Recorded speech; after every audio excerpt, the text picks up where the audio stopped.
হঠাৎ করে সাইফানের বাবা এক গাদা বাজার নিয়ে আসলো। আমার ছোট ভাই কাচ্চি লাভার, যার কারণে তার জন্য মাসে 15 দিন কাচ্চি রাখতে হয়। এক গাদা বাজার আনছে, আমার রাখার জায়গা নেই, যার কারণে সে র্যাকও নিয়ে আসছে। আসসালামু আলাইকুম এভরিওয়ান, কি অবস্থা সকলের? আশা করি সবাই ভালো আছেন। আজকে দুপুরবেলা আমার ছোট ভাই বায়না ধরেছে সে ভাত খাবে না, তাকে কাচ্চি এনে দিতে হবে। আমি আবার আমার ভাইয়ের কোনো কথাই ফেলতে পারি না, তার যত আবদারি হোক না কেন আমি সবকিছুই পূরণ করার চেষ্টা করি। তাই তো আমি সাথে সাথে সাইফানের বাবাকে বলি। তারপর সাইফানের বাবা বললো আজকে আর দুপুরে রান্না করার দরকার নেই, আজকে সবাই মিলে আমরা কাচ্চি খাবো। যেই কথা সেই কাজ, সে আমাদের সবার জন্য কাচ্চি নিয়ে এসেছে। এইভাবে সাইফানের বাবা আমাদের সবার মন রাখার চেষ্টা করে। দুপুরের খাওয়া দাওয়া শেষ করে আমি বসে আছি সাইফানকে নিয়ে। এমন সময় আমার ছোট ভাই এসে হাজির এতগুলা বাজার নিয়ে। হঠাৎ করে কিছু না বলে এতগুলা বাজার আনাতে আমার একটুও ভালো লাগে না। তার মাঝে বলতেছিলাম এতগুলা বাজার আমি এখন কোথায় রাখবো? আমার ছোট্ট একটা ঘরে সবকিছু গুছায় রাখতে অনেক বেশি কষ্ট হয়। তারপর তো সাইফানের বাবা বলতেছে তোমার আর টেনশন নাই, তোমার এই ছোট্ট ঘরটাকে সুন্দর করে গুছিয়ে রাখার জন্য দেখো তোমার জন্য আমি কি এনেছি। আমি তো প্রথমে বুঝতেছিলাম না এটাতে কি আছে, আমি খুবই এক্সাইটেড ছিলাম এটাতে কি আছে সেটা দেখার জন্য। এটা খোলার পর তো আমি এক প্রকার অবাকই হয়ে যাই। আমি কিছুদিন আগেই ভাবছিলাম এটা অর্ডার করব। যাদের ঘরে বাচ্চা আছে তারাই জানে ঘর গুছিয়ে রাখা কতটা কষ্টকর। আমি যত সুন্দর করে গুছিয়ে রাখি না কেন, সাইফান সবকিছু এলোমেলো করে দেয়। এত সুন্দর একটি আপনারা 3500 টাকাতে পেয়ে যাবেন। এটা অরিজিনাল স্টেনলেস স্টিল দিয়ে তৈরি, যে কারণে এটাতে কোনো প্রকার জং ধরবে না। ছোট্ট ঘরটাকে সুন্দর করে গুছিয়ে রাখার জন্য তো আমি এমন একটা র্যাকই খুঁজতেছিলাম। আপনাদের ভাইয়া এর একটি নিয়েছে Hasan home accessories Facebook page থেকে। ফেসবুক পেজটি আমার এই ভিডিওর ক্যাপশনে মেনশন দেওয়া আছে। এদিকে দেখুন বাবা ছেলের কত ভালোবাসা। সাইফান শুধু আজকে না, সব সময় সে এরকমটা করে। আমরা কাজ করলে সাইফান এটাতে অনেক বেশি আনন্দ পায়। আমাদের সাথে সাথে সেও কিন্তু কাজ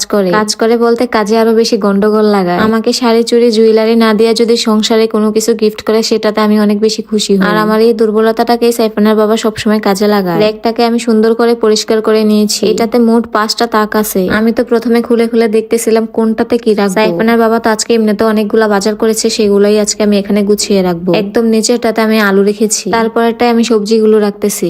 এতদিন মনে হতো এতগুলা বাজার আমি কোথায় রাখবো, আর আজকে মনে হইতেছে বাজারের পরিমাণে জায়গা কম হয়ে গেছে। এখন যেহেতু শীতকাল, এখন আর কোনো কিছু ফ্রিজে রাখা লাগে না, এভাবে রাখলেই অনেকদিন ভালো থাকে। সবজিগুলো রাখা শেষ, এখন আরেকটা প্যাকেটে কি কি আছে এগুলো দেখতেছি। এখানে ছিল সাইফানের জন্য অনেক রকমের নুডলস, তার সাথে ঘরের আরো অনেক কিছুই ছিল। আজকে সবকিছুই আমি এর একটাতে গুছিয়ে রাখবো। প্রতিটা মেয়ে চায় তার সংসারটাকে সুন্দর করে গুছিয়ে রাখতে। এতদিন আমি সব বাজার সদাই রাখতাম ঝুড়ির মধ্যে, যেগুলোর কারণে অনেক বেশি স্পেস লাগে, ঘরটাও তেমন সুন্দর লাগে না, এলোমেলো হয়ে থাকে। তার মাঝে আমার ছেলে তো এগুলা নিয়ে খেলা করে আর ঘরটাকে আরো বেশি এলোমেলো করে। যাই হোক, আপনাদের ভাইয়া অনেকদিন পর আমাকে একটা কাজের জিনিস এনে দিয়েছে। এই তো আজকে আমার সবকিছু গুছানো শেষ। উপরের জায়গাটা একটু খালি খালি লাগতেছিল, যার কারণে আমি এখানে একটা ফুলের টব দিয়ে দেই। এখন মনে হচ্ছে সবকিছুই পরিপূর্ণ আর অনেক সুন্দর লাগতেছে। ঘর গোছাতে গোছাতে কখন যে রাত হয়ে গেছে টেরই পাইনি। আজকে রাতের খাবারে ছিল খিচুড়ি। অনেকদিন ধরে ভাবতেছিলাম সবজি খিচুড়ি রান্না করবো, কিন্তু সময়ের কারণে পারতেছিলাম না। অনেকদিন পর আজকে সবজি খিচুড়ি রান্না করেছি। আমি যেই কাজই করি না কেন আমার ছেলে সবসময় আমার পাশে বসে থাকে। সো আজকের ভিডিওটা এই পর্যন্তই। সবাই ভালো থাকবেন, সুস্থ থাকবেন। দেখা হচ্ছে পরবর্তী কোনো ভিডিওতে। আল্লাহ হাফেজ।